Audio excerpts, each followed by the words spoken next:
Hello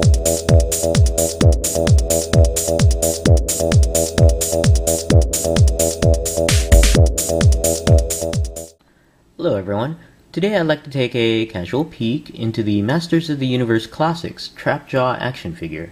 This reissue of Trapjaw was released in August of 2010 through Mattel's website, mattycollector.com.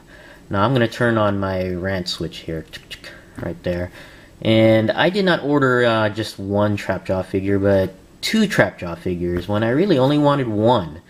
Now, all of you Masters of the Universe Classics fans know that Mattel's website on release day can be a real bitch.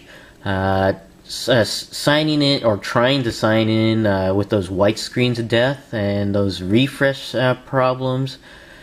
Even after you've signed in, even when you're in your order screen, you get these refresh problems. And I had a Trapjaw and a Whiplash figure in my order screen. I even got to almost to the checkout button, still getting those refreshes while that was happening. And the Whiplash figure sold out before I could hit the order button. So I had to deal with that problem. I had to deal with trying to remove Whiplash from my order screen with the white screen of death and the refresh problems on top of that.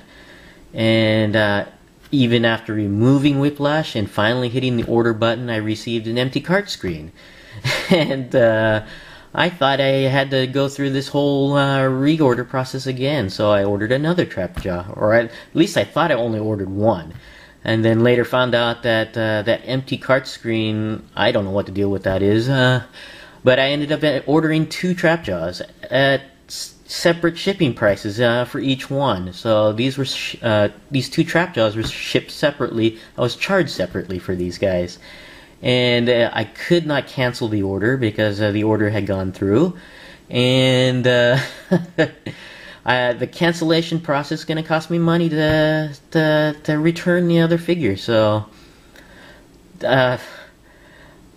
my original intent is to never order from mattycollector.com ever again. But after doing some research, I changed my mind because I'm catching up into this Masters of the Universe Classics figures, and I really don't want to deal with this crap headache. Well, anyways, after doing some research, I found out that the reissues don't sell out as fast as the first run issues. So I'm not going to order first run figures through Mattel's website ever again, but I will do order reissues because I can sign on later, well after the all the crap that goes on in the first hour or so, and I just sign on several hours later and just order the reissue that I want. Now, a lot of you, the fans out there, are probably asking, why don't you just go through the subscription? Well, I don't want to be bound by the subscription. I don't want to be bound every month to order a figure that I may not want. Because right now I'm just starting. I don't want every figure that's released. So I want to order what I want when I want. And I'll order a first issue figure through another website. I'll pay a higher price. It's worth it rather than have to deal with Mattel's problems until they fix it.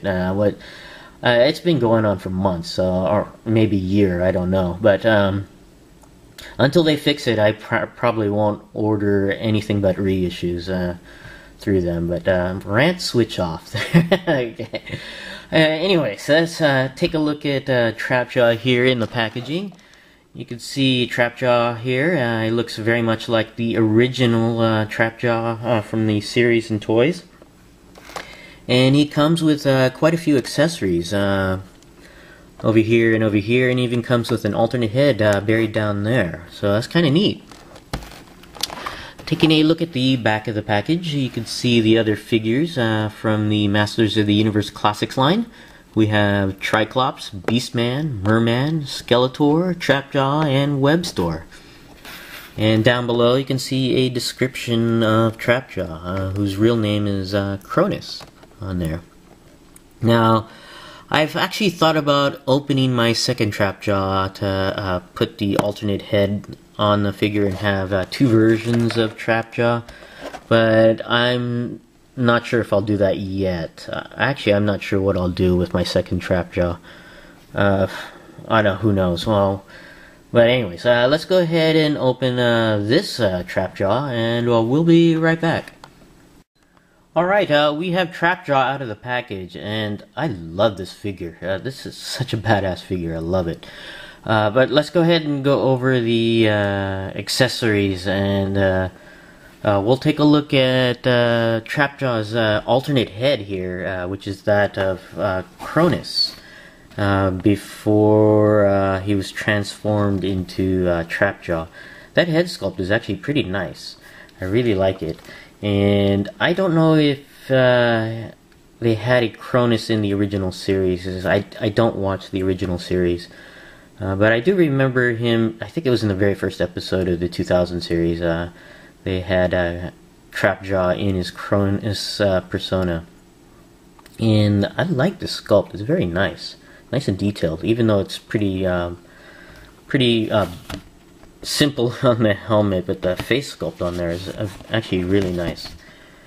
It's very, very cool.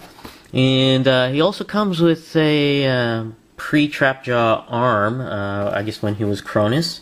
And I actually didn't see this in the packaging. It's buried behind his feet, and I was kind of surprised to see it when I opened it. So I thought it was kind of cool that they added it. And I was starting to wonder, before I had opened it, he had the Cronus head, but he still had the Trapjaw arm. So that's kind of neat that they included this. And I won't put him on the figure in this video, but you'll see some photos at the end of the video of Cronus. But taking a look at Trapjaw here, I really love this figure. The details on this guy, it's very nice. I love the sculpt of this guy. And here's some detail of his head there. He's got this movable jaw. And when you open the jaw wide, you really can see the gory details of his missing lower jaw on there. It's all red and nasty looking. It's very, very cool. I really like that. And they're just looking at some of the details on the sculpt. Okay, this is the same as his other arm on there. And there's the replacement arm. Was it Keldor? I think it was Keldor who became Skeletor, who actually repaired his arm, I believe. And you got this looser fitting, I guess this is, I don't know what this is, a chest piece here. That can be removed, I think. I haven't tried it yet, but once you remove this arm, this should easily slide off. So I guess this was not part of the Cronus persona, but still it's got some details on there. It's kind of neat.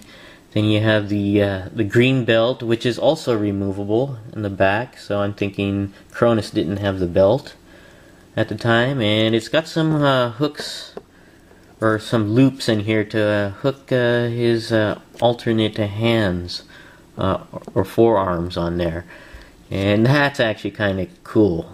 That's pretty neat. I really like that, and I love the detail on this boots.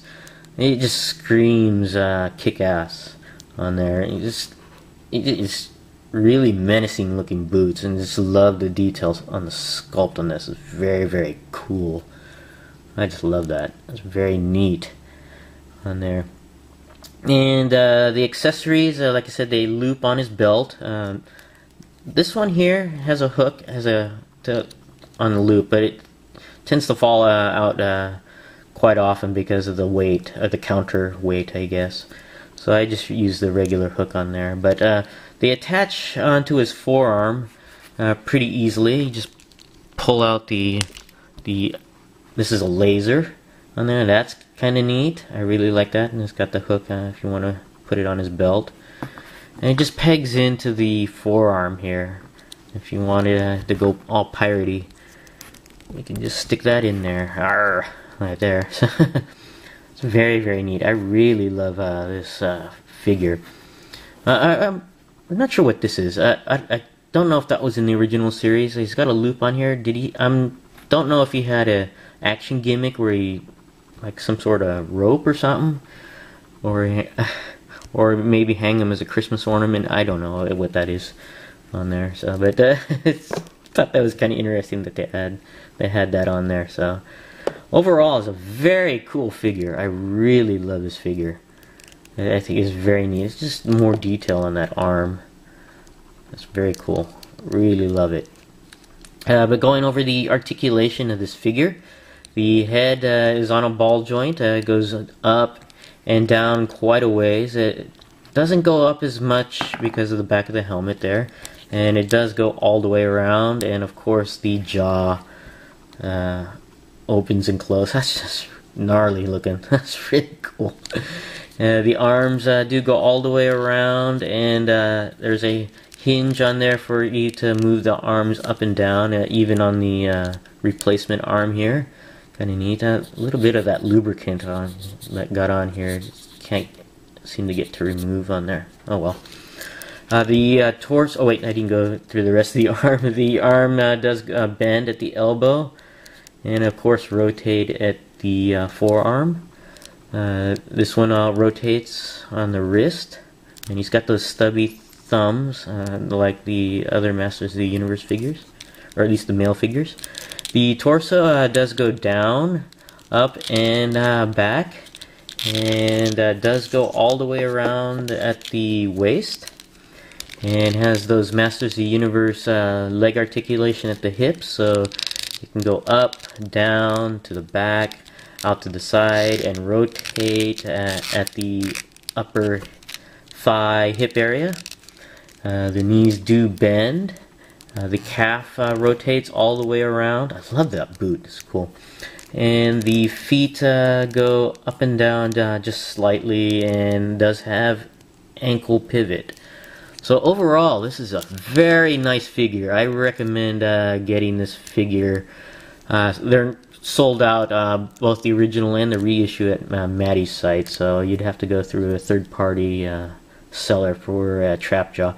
I do recommend this figure. It's just kick-ass figure. And I love these new Masters of the Universe Classics figures. Well, they're not new, they're at least a year old, but for me they're new. And I just hate their distribution, but just have to find either alternative methods or deal with the crap they deal with. But enough of that anyways. But this is my casual peek into Masters of the Universe Classics Trapjaw. Thanks for watching, and I'll see you guys next time.